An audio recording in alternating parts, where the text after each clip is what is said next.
शांति। ओम शांति। आज का स्वमन, मैं अधिकारी आत्मा हूँ।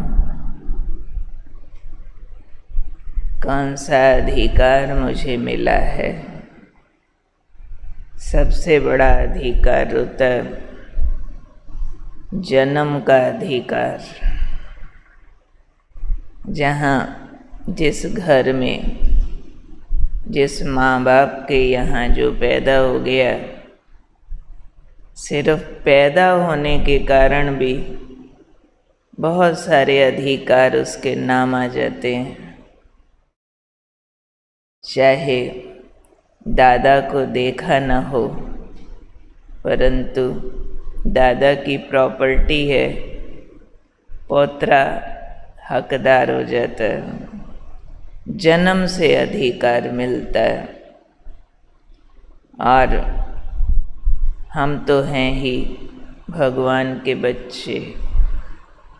और जब हम ज्ञान लेते हैं, बाबा का बन जाते हैं, तो बनना माना दिल से आत्मा परमात्मा के साथ रिश्ता जोड़ती है।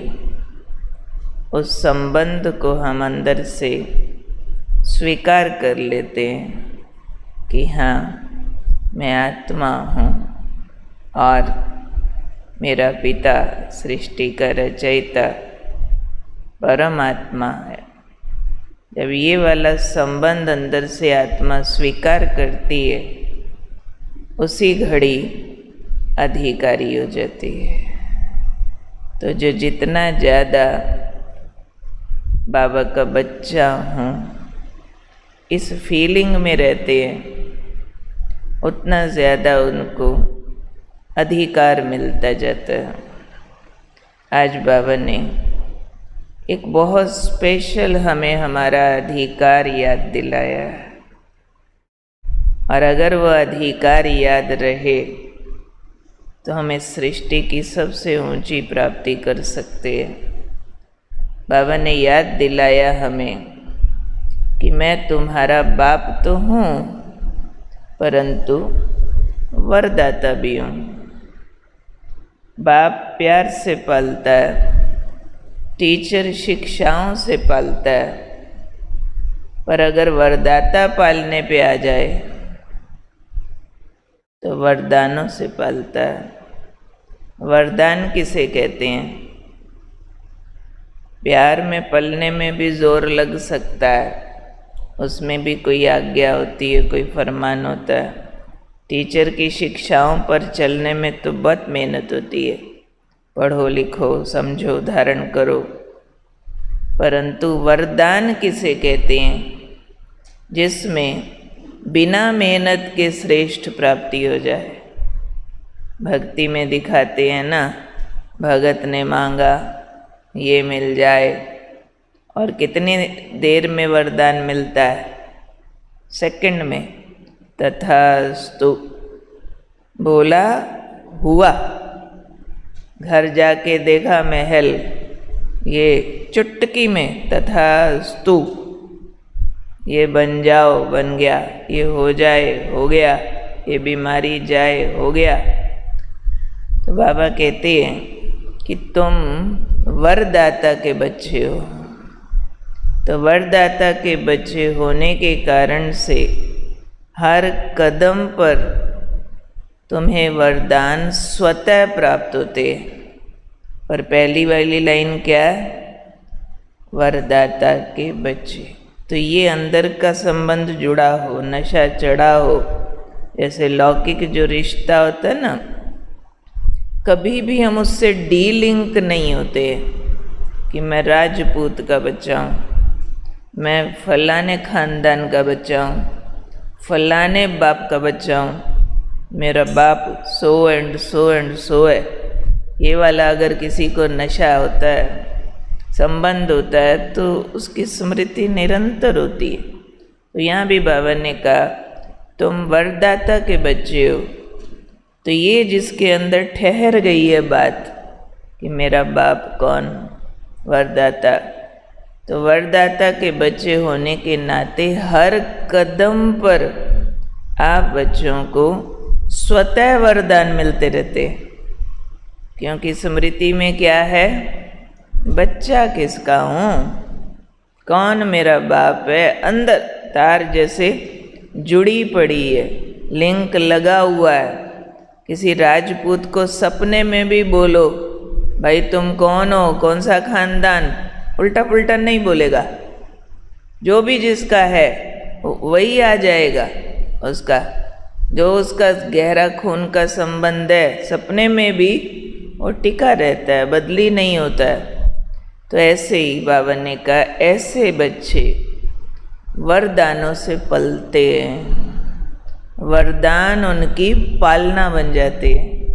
हर कदम पे स्वतः वरदान मिलते हैं, वरदान उनकी पालना बन जाते हैं। और हर कदम पर ऐसे बच्चे कैसे पलते हैं, वरदानों से पलते हैं। उन्हें मांगना नहीं पड़ता है कि वरदान दे दो, शक्ति दे दो, मदद दे दो, नहीं।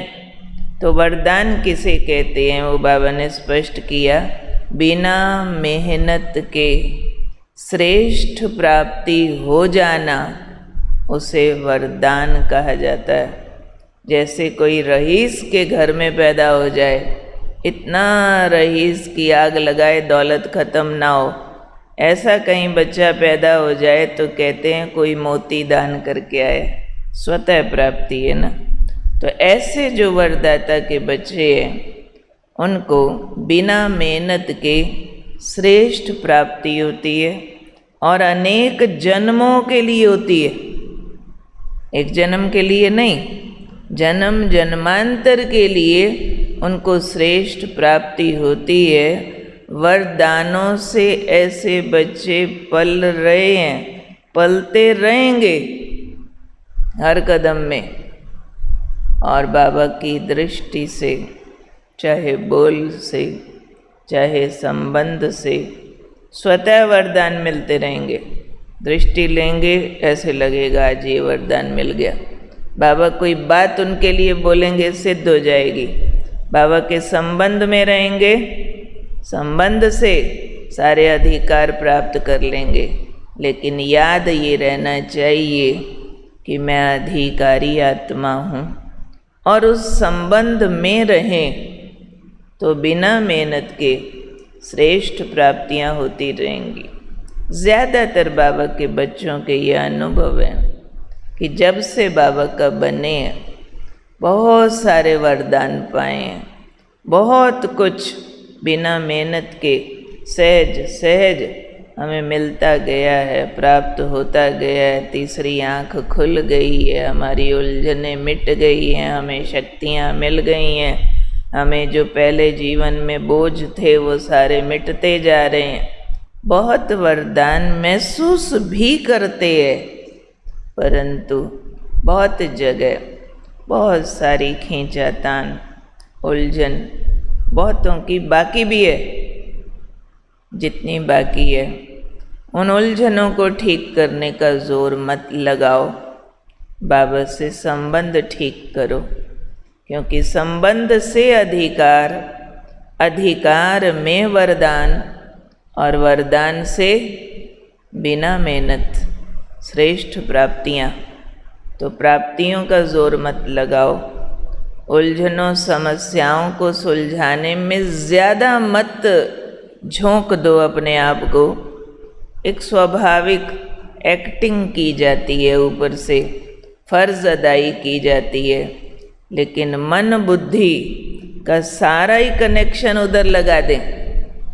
जैसे एक माता जी को मैंने पूछा, सतगुरुवार को आई हुई थी, रोज़ नहीं आते आप क्लास में? नहीं दीदी, रोज़ तो नहीं आ सकती हूँ। क्या हुआ, क्या कारण है? घर में बिज़ी रहते हो, उसी टाइम खाना बनाना होता? नहीं, ऐसी कोई बात नहीं है। जॉब करते हो, वर्किंग आवर्स, ऐसा भी कुछ नहीं है। मेरा ना बेटा बहुत तंग करता है। मैं कहा कैसा तंग करता है? कोई कहना नहीं मानता। तो उसका क्लास में ना आने से क्या लिंक है कि अगर आप क्लास में नहीं आते हो तो मान लेता है, क्लास में आओगे तो आपका कहना नहीं मानता। कहते नहीं, फिर वो परेशानी रहती है ना। अब बताओ, इसलिए क्लास में नहीं आते। ये तो वैसी बात हो गई क्योंकि बीमार हूँ ना, इसलिए डॉक्टर के पास नहीं जाती हूँ। अरे भाई, ये परेशानियों का सॉल्यूशन तो मुरली पढ़ा रही है कि मन मेरे में लगा, शक्ति बढ़ा। कहा आज के बाद बेटे को सुधारने की चिंता छोड़ दो। वो इंतज़ार कर रही है जब बेटा सुधरे तो ज्ञान में ठीक चलूं। अरे भाई तुम सुधरो, दूसरों को सुधारने के ठेके मत उठाओ।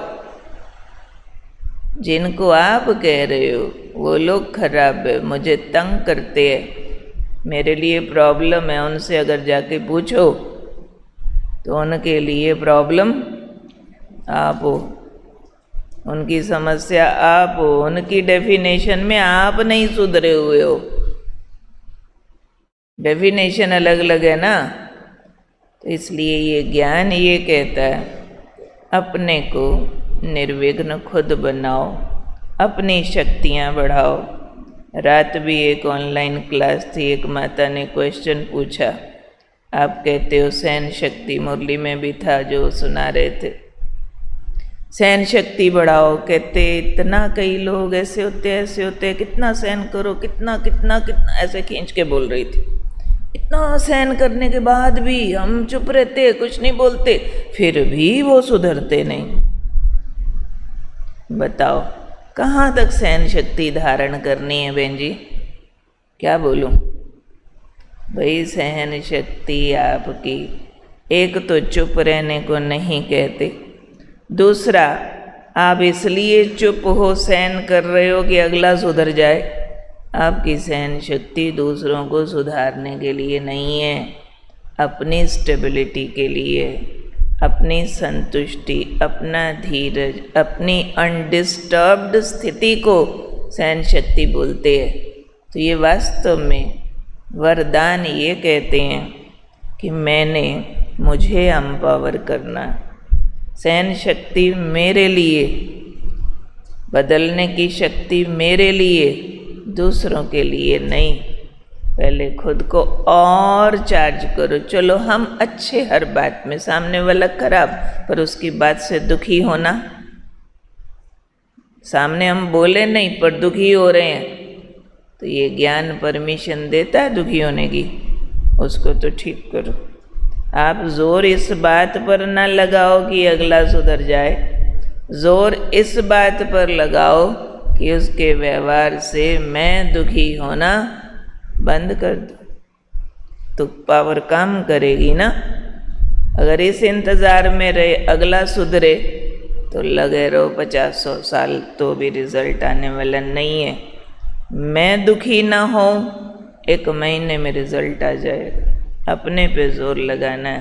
तो ये वरदाता से वरदान मुझे लेने, मुझे योग्य बनना है।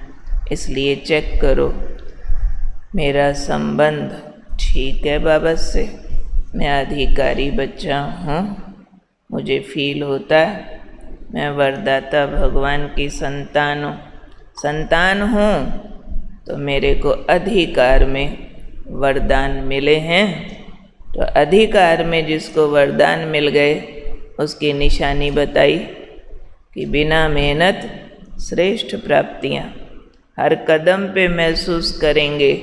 भगवान पाल रहा, वरदान पाल रहे हैं।